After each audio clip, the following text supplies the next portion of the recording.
Conocí un viajero del tiempo que fue testigo del fin del mundo. Lo que me dijo fue aterrador. Hola, querida comunidad. ¿Cómo están? Todo lo que estoy a punto de contar sucedió en un mercado de pulgas, nada menos. De esos a los que vas a pasear sin rumbo, fingiendo que buscas algo muy específico, sabiendo que lo más probable es que te vayas sin nada. Había filas de mesas desiguales se extendían sobre el pavimento agrietado bajo el sol de la tarde, apiladas con herramientas viejas, muebles amarillentos y rayados, y trastos que la gente había sacado de sus garajes. El aire olía a palomitas de maíz y a protector solar barato, con el ligero olor a óxido de la colección de chatarra de algún vendedor. Mi apartamento todavía estaba prácticamente vacío. Me acababa de mudar y las paredes vacías y los rincones vacíos empezaban a molestarme. No buscaba nada específico, solo algo que hiciera que el lugar pareciera menos un trastero abandonado y más un hogar. Una lámpara, tal vez, o un mueble interesante. Barato, preferiblemente. No tardé mucho en encontrar algo. En uno de los puestos, escondido detrás de una pila de herramientas gastadas y marcos rotos, vi un montón de muebles desparejados. Una mesa auxiliar pintada de blanco con las esquinas desportilladas, un taburete pequeño y un sofá viejo que necesitaba un par de lavados. Era un conjunto aleatorio, atado con un cordel deshilachado, pero era lo suficientemente sólido para lo que necesitaba. $100 por el lote, dijo el vendedor, al verme mirándolo. Era mayor, y parecía que había estado sentado en su silla plegable toda su vida. Antes de que tuviera oportunidad de responder, agregó: «Tómalo y te daré ese cuadro de allí». Seguí su gesto y vi el cuadro apoyado contra el respaldo de la pata de la silla. Estaba medio escondido detrás de una pila de latas abolladas. Tenía los bordes deshilachados y el marco estirado. Una mujer se encontraba sola en un vasto campo de trigo, con una extraña postura, casi reverente. El trigo que había detrás de ella se extendía sin fin, pero no era tan dorado y vibrante como cabría esperar. Era gris, sin vida y quebradizo, quemado hasta quedar crujiente. Cada tallo se inclinaba bajo un viento fantasma. La textura del trigo era tan vívida que casi sentí su seco roce contra las yemas de mis dedos. El cielo se agitaba con el movimiento, tan quieto como estaba. Una violenta tormenta de colores chocaba entre sí. Olas de pigmentos y pinceladas. Los morados oscuros se fundían en rayas de color naranja y carmesí, atravesadas por vetas de un amarillo enfermizo. El horizonte estaba cubierto de densas nubes que parecían magulladuras y amenazaban con abrirse y sangrar. Sin embargo, a pesar del caos, había un equilibrio. Cada tono se mezclaba a la perfección con el siguiente, como si el lienzo hubiera estado vivo alguna vez y ahora estuviera congelado en medio del movimiento, como si se estuviera pausando un video. Y luego estaba la mujer. Su pálido vestido ondeaba levemente, como si estuviera atrapado en el último aliento del viento que hacía tiempo había dejado inmóvil el trigo que la rodeaba. La tela se pegaba a su cuerpo de una manera que debería haberla hecho parecer frágil, pero no lo parecía. Estaba inmóvil, como una estatua tallada en luz suave. Estaba de pie, dándome la espalda. Su rostro estaba girado lo suficiente para revelar parte de su perfil, la curva de su pómulo y la punta de su barbilla, pero sus ojos me atrajeron. No tenía miedo ni era desafiante, pero tampoco suplicaba. Su mirada era resignada, apacible y tolerante. ¿Es parte del paquete?, pregunté. Claro que sí, dijo el vendedor, mientras inclinaba hacia atrás una lata de refresco. Llévatelo todo por 100. El cuadro permaneció atado en el paquete hasta que llegué a casa. Llevé todo a mi sala de estar y desaté el cordel, dejándolo caer al suelo. El cuadro fue lo último que saqué. Era más liviano de lo que esperaba. Lo apoyé contra la pared y di un paso atrás, permitiéndome asimilarlo por completo una vez más. Los detalles se hicieron más nítidos. En un principio no quería el cuadro, así que lo coloqué contra la esquina de la pared y lo dejé allí. La verdad es que no me gustó demasiado. Daba miedo mirarlo, pero no me atreví a tirar a la basura una obra de arte hecha con tanto cuidado. No era de mi gusto, pero tal vez podría encontrarle un hogar a alguien que pudiera apreciarlo. Durante 3 días, el cuadro permaneció en un rincón. No me atreví a colgarlo, pero tampoco quería esconderlo. Cada vez que pasaba por allí, me sorprendí mirándolo.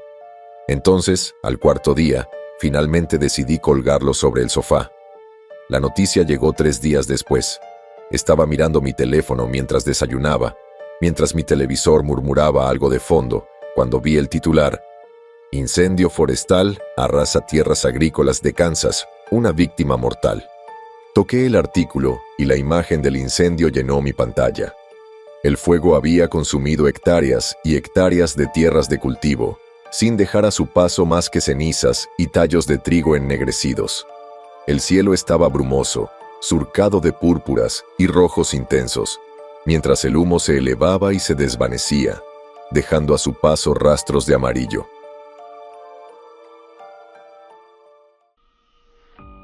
Me quedé mirando la foto. Me resultaba inquietantemente familiar, pero no era exacta. No había ninguna mujer ni vestido, solo un campo vacío y el fuego devastándolo. Sacudí la cabeza y colgué el teléfono. Tenía que ser una coincidencia. Los campos ardían todo el tiempo. El cuadro no era único. Probablemente era solo una interpretación artística de un desastre genérico. Todo el estrés que se había ido acumulando por mi mudanza y mi nuevo y largo viaje al trabajo me estaba haciendo pensar demasiado en las cosas y haciendo que el cuadro fuera más especial en mi cabeza de lo que realmente era. Aún así, no me gustó. Volví a dejar el cuadro en el rincón, pensando en deshacerme de él lo antes posible. El segundo cuadro llegó aproximadamente una semana después del incendio forestal. Esta vez no lo encontré en un mercadillo, ni lo busqué. Me lo entregaron directamente en el buzón. El contenedor, un tubo, no tenía ninguna marca. No tenía dirección de remitente, sello postal, ni nada que indicara de dónde provenía. Pero allí estaba, en mi buzón, entre la pila de correo basura como si perteneciera a ese lugar. Casi ni lo abrí. Consideré tirarlo a la basura. Conseguí el primer cuadro por pura casualidad, pero ahora lo estaba recibiendo por correo.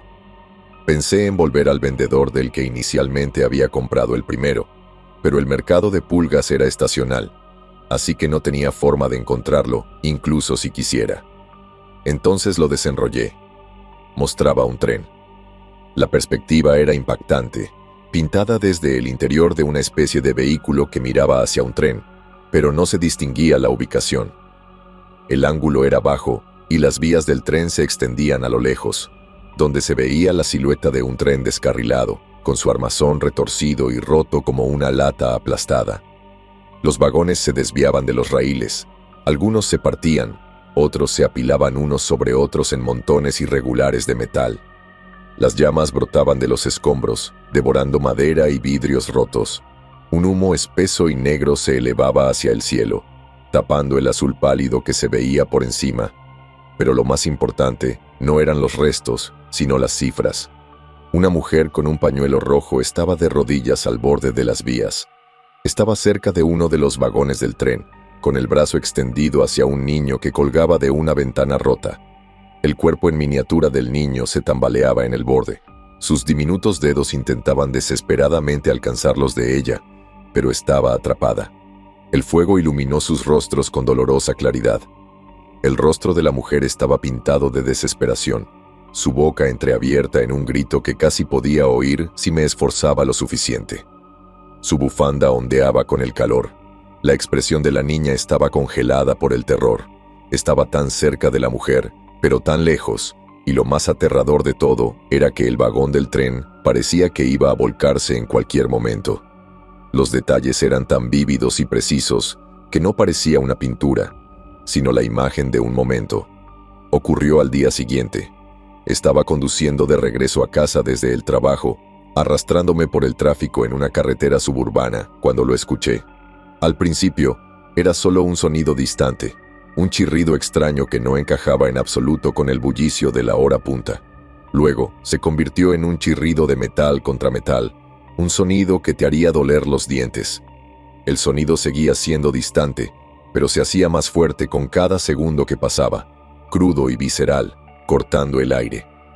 El tren que tenía delante ya estaba abarrotado de vagones y las luces de freno brillaban en la neblina del anochecer. Más allá, el tren avanzaba a toda velocidad hacia la intersección. Observé cómo el tren se desviaba violentamente y saltaban chispas cuando las ruedas se salían de las vías.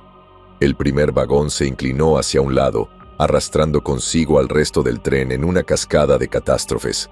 Detuve el coche instintivamente, agarrando el volante mientras el caos se desataba frente a mí. El descarrilamiento fue horrible. Los vagones de pasajeros se desplomaron y la gente salió volando de los vagones al chocar entre sí. La fuerza del choque hizo que los escombros volaran por los aires. Con un fuerte estruendo, el motor se estrelló contra una viga de soporte cerca del cruce, provocando una explosión que iluminó el cielo con llamas anaranjadas y rojas. Era un caos. Y entonces, allí estaban, la mujer del pañuelo rojo y el niño. Estaba arrodillada al borde de los escombros, con el brazo estirado en un débil intento de rescatar al niño que colgaba. Era exactamente lo que había visto en el cuadro. La luz del fuego bailaba sobre sus rostros, sus expresiones congeladas en la misma cruda claridad. Me quedé paralizado en mi coche, agarrando el volante con tanta fuerza que lo oía gruñir en señal de protesta. Quería moverme, salir y ayudar de alguna manera, pero no podía. Y entonces sucedió. El vagón del tren, que se balanceaba de lado, volcó en cámara lenta y vi cómo las llamas devoraban al niño y aplastaban las piernas de la mujer, que ahora estaba atrapada mientras el fuego la consumía. No podía apartar la mirada. Sentí lágrimas correr por mis mejillas cuando finalmente recuperé el sentido. Los gritos a mi alrededor me sacaron del trance. El pintor no solo sabía que esto sucedería, también sabía dónde estaría y qué vería. No recuerdo haber conducido hasta casa. El accidente rompió algo dentro de mí. No podía dormir. Cada vez que cerraba los ojos, veía a la mujer y al niño, congelados en ese terrible momento, tal como lo había representado el cuadro. La luz del fuego, la bufanda, la desesperación y el contacto. Todo estaba grabado a fuego en mi mente, repitiéndose una y otra vez como un castigo del que no podía hacer nada para escapar. Estaba en el purgatorio. Tampoco fui a trabajar al día siguiente ni al otro.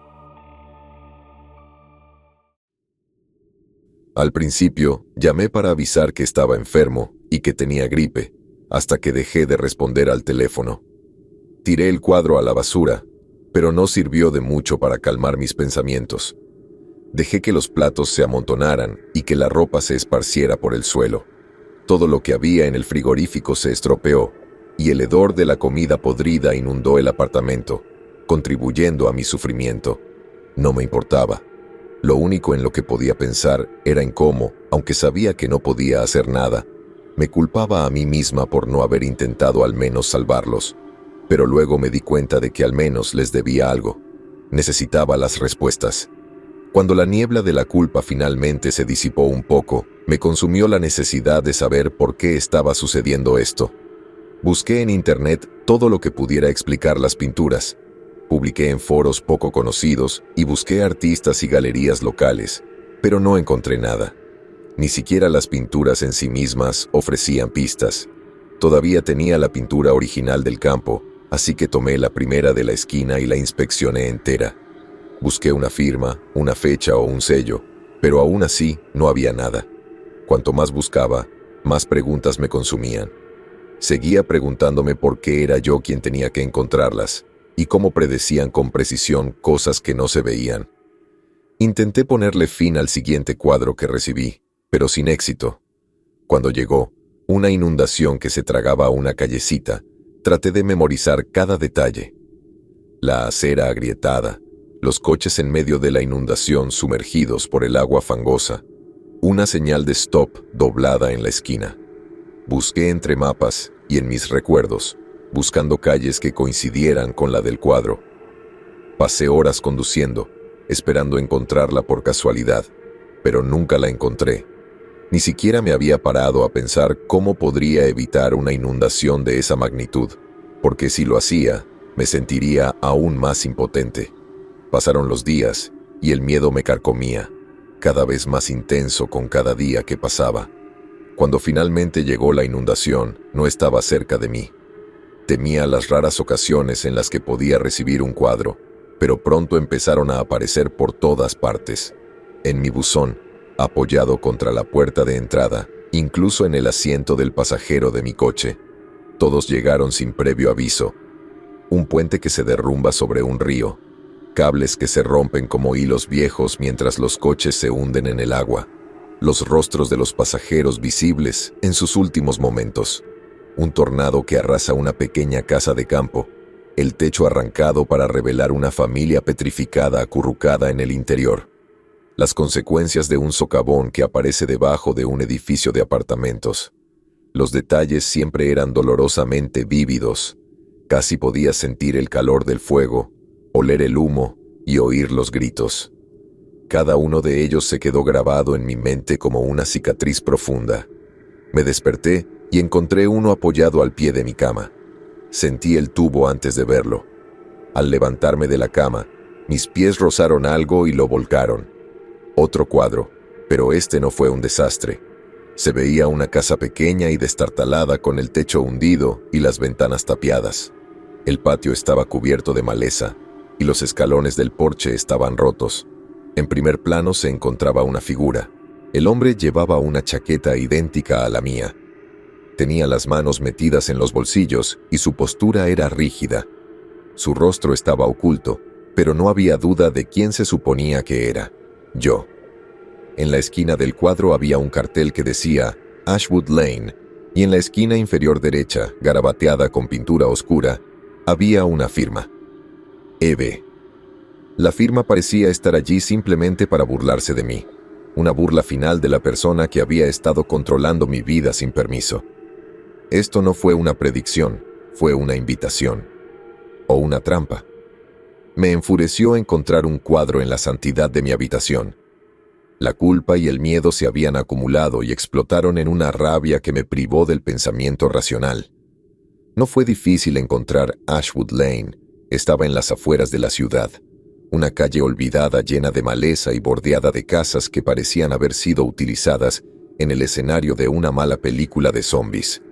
De todos modos, todavía estaba en el GPS de mi coche, así que tomé esta invitación como un desafío y quería que todo esto terminara. La casa estaba exactamente como había sido en el lienzo. El techo se combaba en el medio y las ventanas estaban tapiadas. El aire estaba cargado de olor a tierra húmeda y petricor. Acerqué el coche a la acera y salí del coche, con las piernas temblorosas. En mi carrera para llegar hasta aquí, todas las emociones que me embargaban se estaban desvaneciendo y habían sido reemplazadas por una sensación de inquietud. Estaba a punto de enfrentarme con quienquiera que hubiera estado haciendo esto.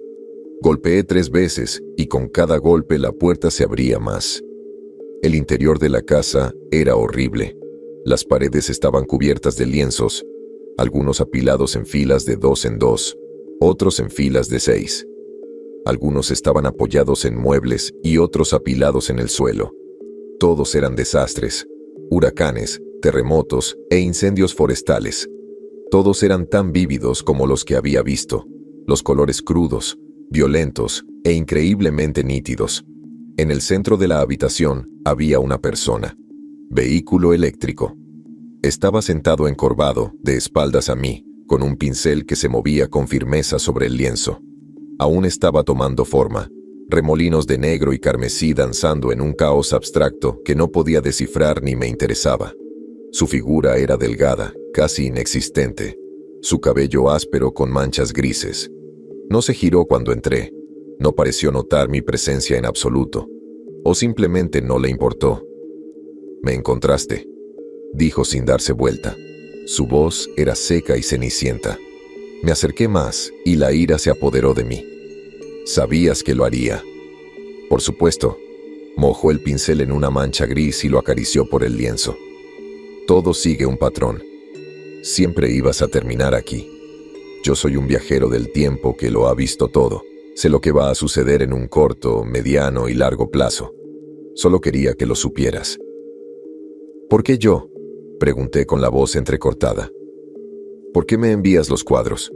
Finalmente se dio la vuelta y sus ojos oscuros se clavaron en los míos. Sin embargo, no había malicia en su mirada, ninguna locura, solo una claridad fría y distante. «¿Por qué estabas prestando atención?», dijo con total naturalidad.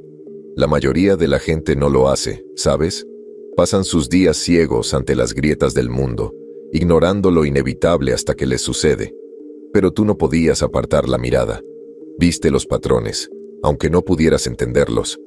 Me negué a inmutarme. ¿Estás diciendo que todo esto es inevitable? ¿Que nada de lo que yo hiciera podría haberlo detenido?» «Exactamente». Finalmente dejó el pincel y cruzó las manos sobre el regazo. «El mundo se está desmoronando, pieza por pieza. Yo simplemente lo registro. Aquí no hay magia, no hay inspiración divina. Ustedes son tan estúpidos que eso me hace parecer clarividente», continuó. «¿Grabarlo?» «Component placement», repetí. Mi voz empezaba a elevarse y mi ira crecía. «Pintas gente muriendo, niños cayendo en incendios, edificios derrumbándose y familias aniquiladas, ¿y a eso lo llamas grabación? ¿Qué quieres que haga?» Su tono permaneció firme, su calma enloquecedora. ¿Dejar de pintar? ¿Eso salvaría a alguien? ¿Cambiaría algo? Mi trabajo lo hace todo visible. Encuentra la belleza en todo.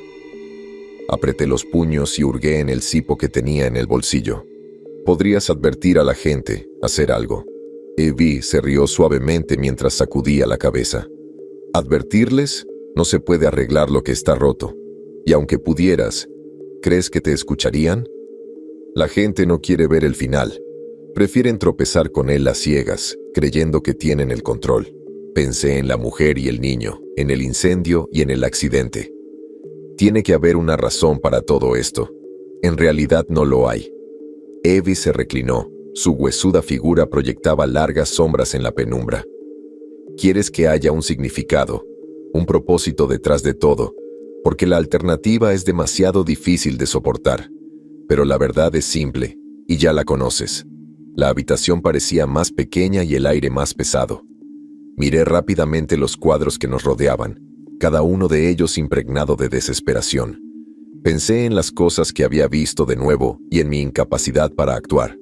Su voz interrumpió mis pensamientos. «No puedes aceptarlo. Te has pasado la vida creyendo que tienes el control y que tus decisiones importan. Pero no es así. Solo eres un testigo, como todos los demás. Crees que estás enojada conmigo, pero en realidad estás enojada con la verdad». «Basta», murmuré. «La única pregunta es cuánto tiempo seguirás luchando antes de aceptarlo». «Basta», repetí más fuerte. «¿Crees que puedes cambiar algo?» Zrenia reflexionó. «Estás equivocado», gruñí. «No eres más que un cobarde que se sienta aquí a pintar miseria mientras el mundo se desmorona». Eve sonrió levemente. Las comisuras de su boca apenas se movieron. «Y sin embargo, aquí estás, observando, tal como sabía que lo harías». Eso fue todo. Metí la mano en el bolsillo y saqué el cipo. Me temblaban los dedos mientras la adrenalina me recorría el cuerpo y pensaba en lo que estaba a punto de hacer. «¿Crees que te dejaré hacer esto? ¿Crees que te dejaré seguir haciendo estos monumentos al sufrimiento?» En ese momento, ni siquiera me miró. Regresó a su trabajo y siguió pintando. Tomé el cuadro más cercano de la pared, un tsunami que asolaba hogares y familias, y lo sostuve sobre la llama.